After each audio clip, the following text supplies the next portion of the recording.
Hello everyone, this is Enzo Eigen of the Alliance for Loki, and today I want to talk masteries. So I just did a video like analyzing some masteries, the Band-Aid masteries as I called them, and today I want to show you my mastery setup and what I do with it and how I converted from war defense and basically my two basic setups for my masteries. And so this is my offensive tree right here, and this is my preferred general, questing, arena. It's so great for everything.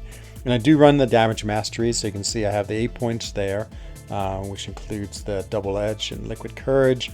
And then I love having 3 in despair, so useful. Just, so much healing and regen in the game, it just comes in useful a lot. And then the 1 point in deep wounds is only really to get the 1 point in assassins. I do enjoy having 1 point in assassins. I feel like that little extra bit at the end is always a nice extra touch as you get towards the end of the fight. The left side is basically a very standard setup. I do have the 1 point in courage because it gives you that that 15%, that 10% addition, which again a nice little bonus once you're below 50% health. So this is really good for defense. So this is sort of an interesting defensive setup, and a lot of people have asked me like, why do I run 5 out of 5 and stand your ground? Well, there's 2 reasons. One is for war defense. I mean, it's so nice in war defense when they try to heavy you and they get resisted, and that's got to me a few kills before. I remember someone telling me that they'd been caught by surprise by that, and then that led them to get hit and killed in war.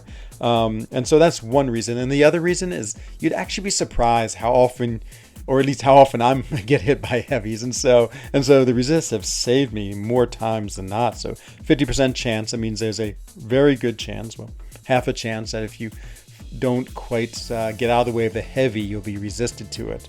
And if you play Mole Man, he builds on this, so he basically gets a free resist if you mess up, which is amazing.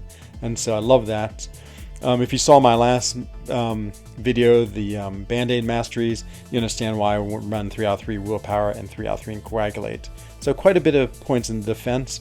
I generally don't change this between my war build and my usual, my general running build.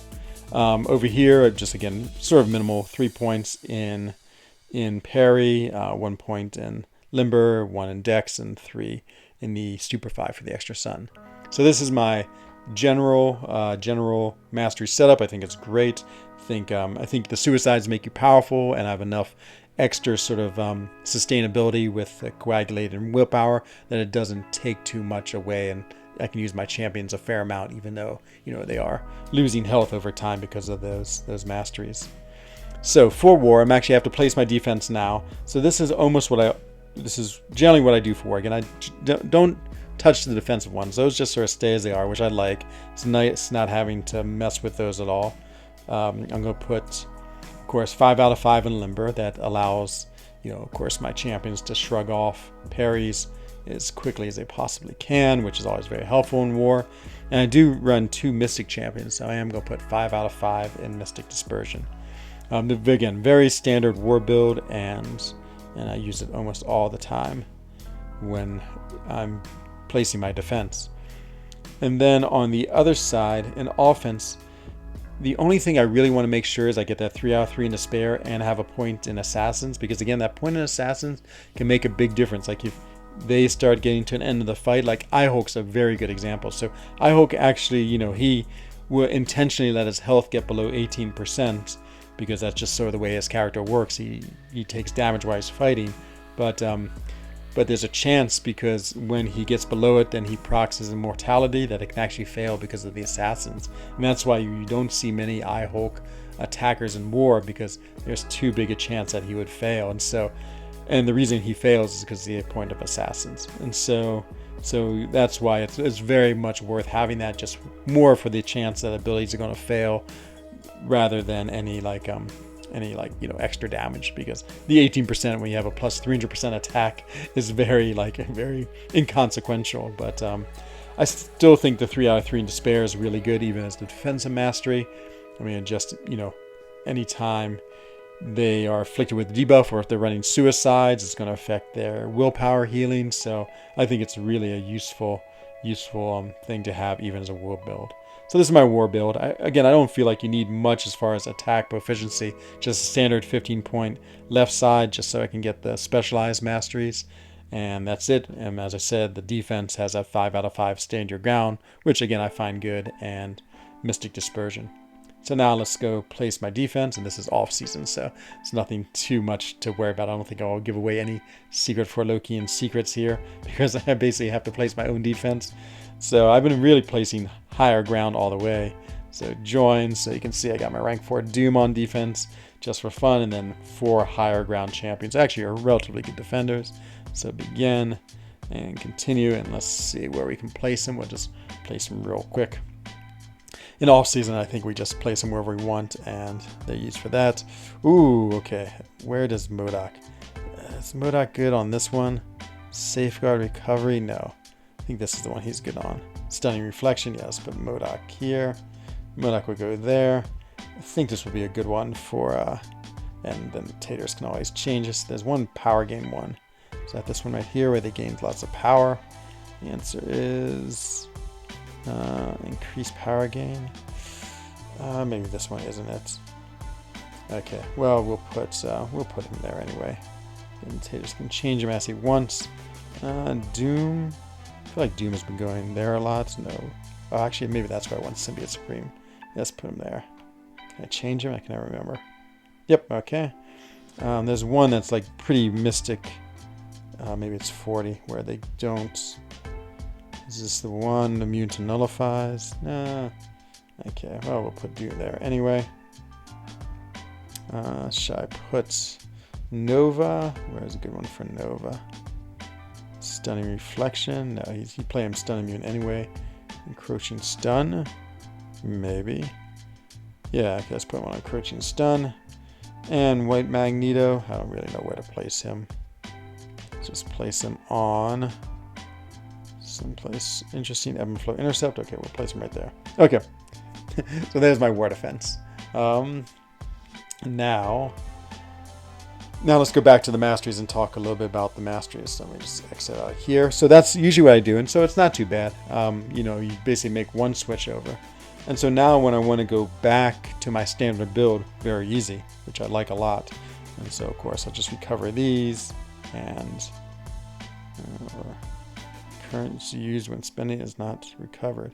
Okay, the game is frozen. No, recover. Okay, so what I'm going to do, I'll explain it while the game is trying to actually work, is I'm going to take these points out and put them right back into the attack tree. But you see the attack tree is all set up to reabsorb the 9 points I'm going to get out of this. Because remember, my basic setup is just 8 points in these. There it is. Okay, so then we'll put the 8 points back in my basic setup. And then we'll go restock the offensive tree. It'll be so nice once we get the presets. Oh, the presets I think would be the best quality of life change they will make, because then I could just, you know, go back and forth so quickly between these two setups. So quick and easy. Okay, and then back to the offensive tree. 1 point back in courage, and then I'm going to reactivate all the damage masteries, and we're set. And then I'm back to my general build. So really easy for war to put on what you need real quick, place your defense, and go right back to your general form. The last thing I want to show you is sort of an alternative build, and why I like this so much. So, as I said, general questing build, but of course sometimes in war I can't have suicide masteries on. Let's say I'm taking a path and I have Nick Fury and Archangel, and I want to reassign these. So again, I think this is a very good setup, because with 29 points you have a lot of versatility. So if I take all these points off, and then I can sort of reset up for, basically this is my non-damage mastery setup. Usually when I have champions I'm using deep wounds or any reason I wouldn't want to use the damage masteries.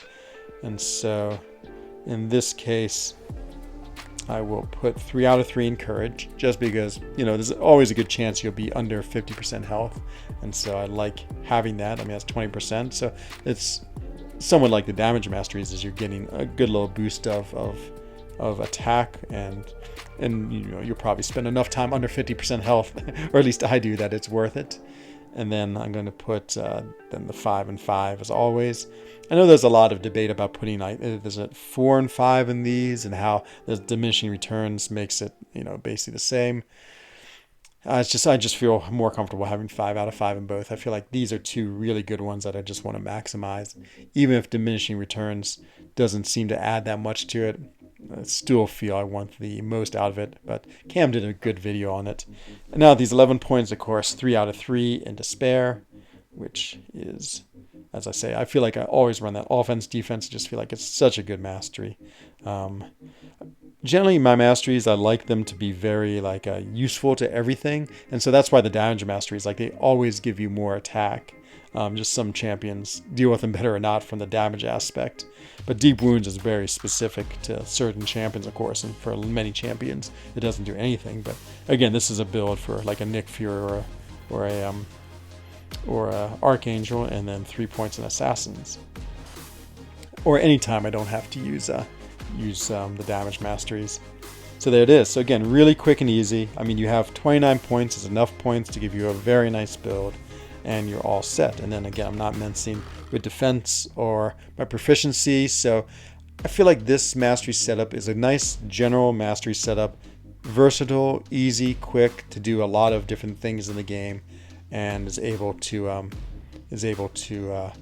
just not allow you not to use too many units to adjust them, have really good masteries, and and be versatile. And so yeah, I hope you found this interesting. You know, I think people always think about masteries and how to use them best, and there's a lot of different theories and ideas, and it's just sort of the one I've been using for a while now, and it's really worked well for me. Okay, that's going to do it for this video. I hope you enjoyed it, and I'm sure I'll see you again soon in either crystal opening or another cool content video. And until then, I cannot wait to see you in the future. So take care. Bonne journée. Bye-bye.